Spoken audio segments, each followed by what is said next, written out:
How to fix mobile data is not working in Samsung F36.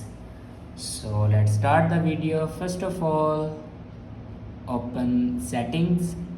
In settings, click on connections.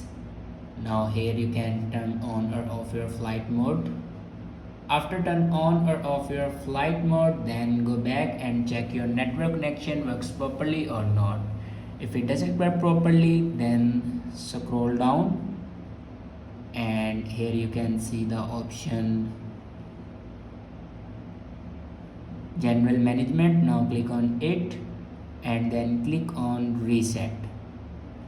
Now here you can see the option reset network settings. Now click on it and then click on reset settings.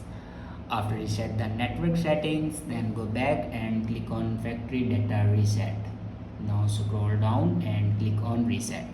Factory data reset means it will remove all the data in your device like photos, videos, documents, everything will be removed in your device.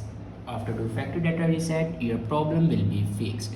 I hope this video is helpful for you. Thanks for watching.